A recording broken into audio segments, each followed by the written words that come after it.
All right, welcome ladies and gentlemen to our first lesson for Calculus AB.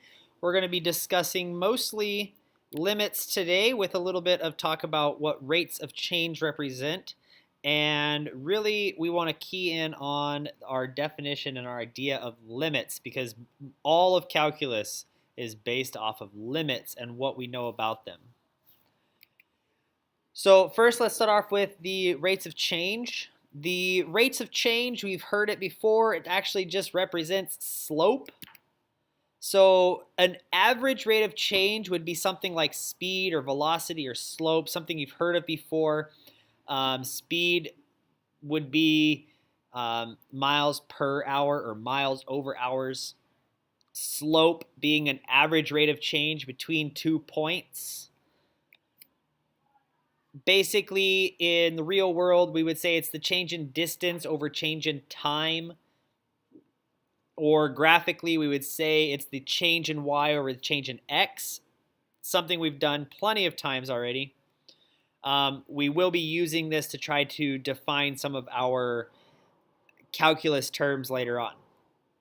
So if I gave you this question, says a rock breaks loose from a tall cliff.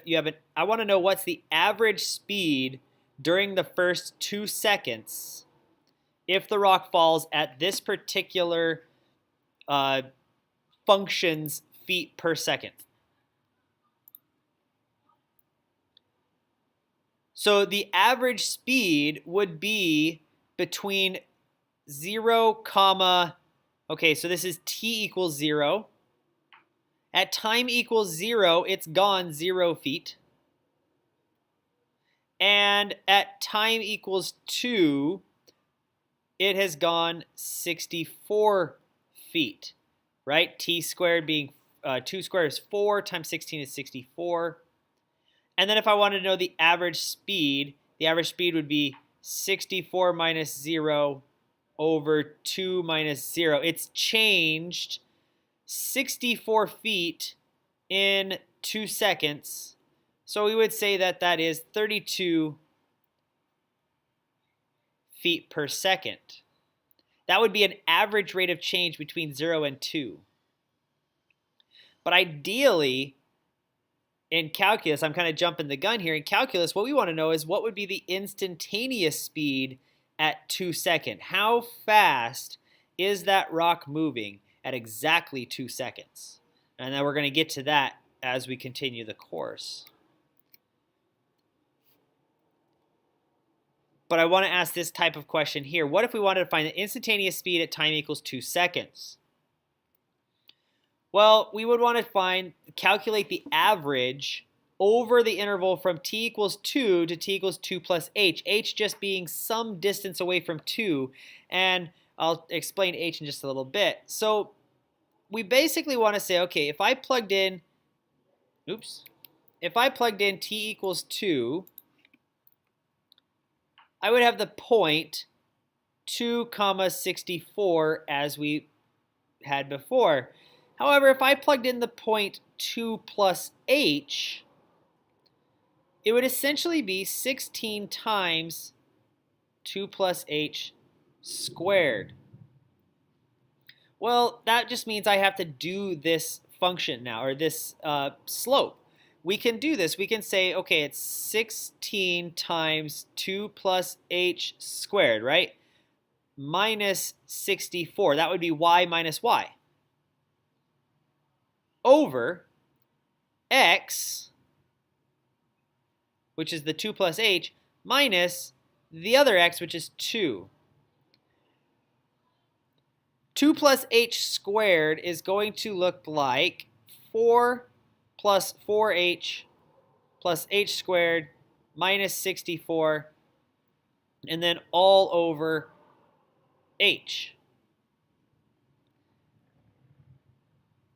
Now, 16 times 4 is 64, minus 64 is 0, so here we get a 64h plus 16h squared over h. All three of these terms have an h in them, and we can say it's 64, and I somehow wrote a 16, 64 plus 16h. And now we start looking at the calculus going, well, that's not really a number that I know off the top of my head. But we want this h to be so close to 2, or this h to be so close to 0, that the distance between those two things is almost 0. So we can say, well, this is almost 0. So we can say the instantaneous rate would be 64. And that's basically our idea of limits. H is getting really, really close to something. So where is the whole function getting really, really close to? So let's see what that looks like in our definitions of limits. So let's really get into this now. Basically, in layman's terms, limit means what's the intended height of a function, or what's its intended y value at the specific value of x. If I was to go across a function like this, and I said right in here is x equals 3, I would say, what's the height of when x is 3? We could say the limit as x approaches 3 is some y value, let's say it's 7. So as we go along here, that's the intended height. But there's also functions we have like this that come up and leave an empty space there and then go back down. That is still the intended height. Let's call that 7 as well, and let's call this a 2 right there on the x-axis. The intended height is still 7, even though there's an open dot right there. I'll give you a little bit more examples of this in a minute.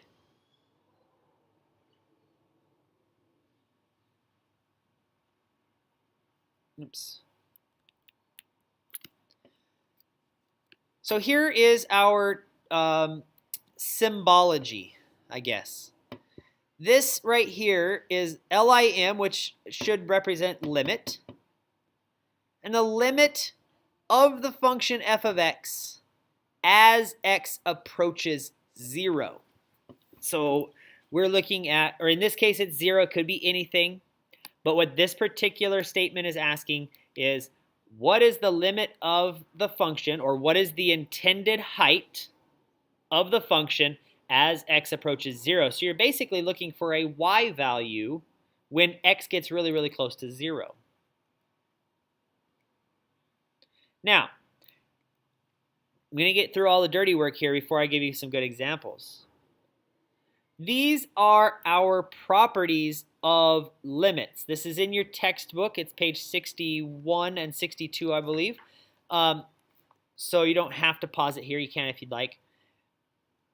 It's basically saying, right up here, like the first one, if I have a limit of the sum of two functions, I can break it into the limit of the first function plus the limit of the second function. I can do the same thing for difference. I can do the same thing for product. I can do kind of the same thing for a constant multiple, like 2 times a function. I can essentially take that 2 to the front of the limit and just evaluate the limit of the function and then multiply by that constant. The quotient, I can do the quotient as long as the denominator doesn't equal 0. And then the last one is the power rule. If I have the limit of a function to some exponent, I can find that limit and bring that limit to the exponent. Now these are very important properties to know because every once in a while we have problems that look a little bit like these. But let's go ahead and look at the first very simple type of limits. The first simple type is called limits by substitution. And it's basically exactly how it sounds. If you're given a function, that was supposed to say if right there. Let me write that in there. If the limit approaches a value of x that is not a bad number. Key in on that. Bad number. Bad numbers being things like if you get 0 in the denominator, you cannot use substitution. if you get some sort of undefined value, let's say you wanted to find the limit as x approaches -7. Well, if you plug that in, you get a bad value. So substitution wouldn't work. Actually, in this case, it doesn't exist. But there's certain things where if it's not a good number to use, you cannot do substitution. But there are problems like this. C could be any number in any of these cases, in either of these cases. If I was to take the limit of this polynomial as x approaches c, well, this polynomial has no bad numbers, which means I can take this value of c, let's say it was 7 or 50 or 3,000 or 3 billion. In order to find the limit, all I have to do is plug it in. I can substitute it in to find the limit. Now, technically, we'd be using our properties here, saying the limit of the first one plus the limit of the second one minus the limit of the third one.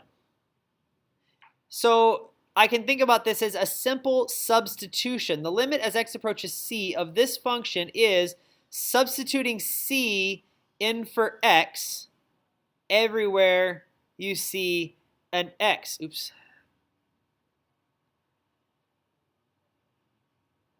So that right there is the limit as x approaches c for this function.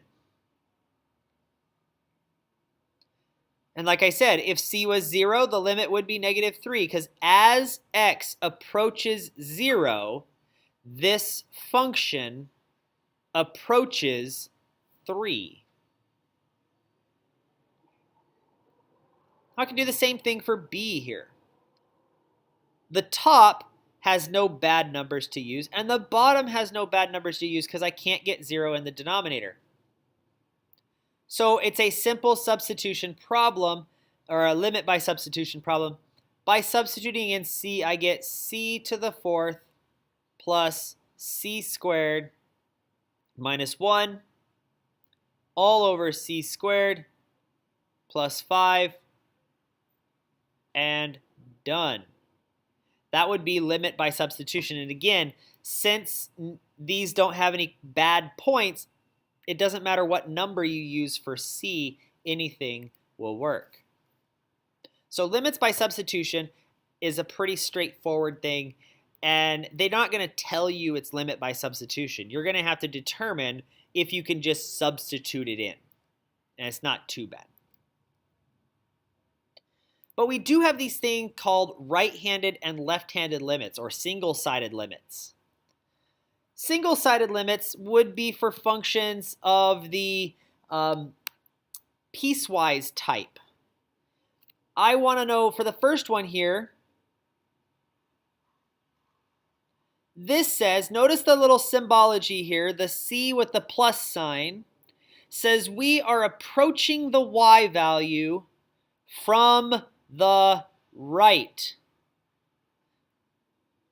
And on the second one here, the negative sign above the c says we are approaching from the left. So here it says find the limit of f of x as x approaches c from the left-hand side. You're going along the function from the left-hand side, or you're going in from the right-hand side. Let's take a look at this particular example to show what that would look like. If I wanted to find the limit as x approaches, let's say, 2 from the right-hand side of f of x. I look at this function and I find 2. 2 is right here. And I approach it from the right-hand side. As I go into the right-hand side, from the right-hand side, it is approaching the y value of 1. So the answer is 1. Let's get a little bit different here. Let's say the limit as x approaches 1 from the right-hand side. And again, you just look at this. coming into 1 from the right-hand side, I come in, I say, oh, look, it's approaching the y value of 1. But notice what happens if I take the limit as x approaches 1 from the left-hand side of f of x. As I approach from the left, I'm coming down here with my pen, and I notice that it approaches the y value of 0. And those would be your limits. The right-handed limit is 1, but the left-handed limit is 0. And you'll have many cases like this where you just have to look at the function and say, hey, what's the limit as we come in from either side? But that's not always the question that's going to be asked. We might ask something like this with the same function. I'm going to ask this question. X approaches 1 of f of x. So I want to know what's the limit of the function as x approaches 1. When I don't write a plus or a minus, that means the left and the right have to be the same thing. And this is the theorem that I'm going to put up here, right here. Let's see how we're going to read this. I always read it a little bit differently. If this limit exists, it's an if and only if the limit from the left is equal to the limit from the right. They both have to be the same thing. So let's say limit as x approaches 1 of f of x. If I approach from the left, it's 0.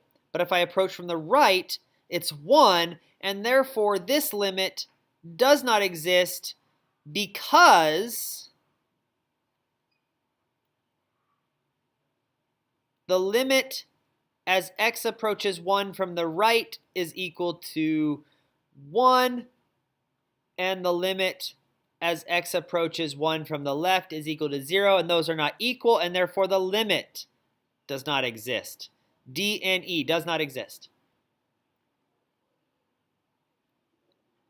What if I ask this?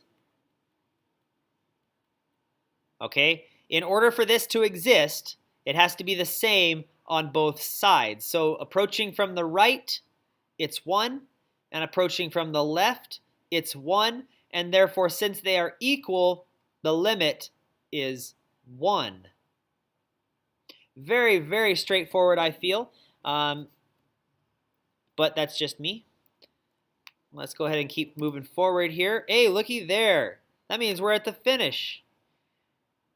I'm going to try to give you guys something fun at the end of every slideshow.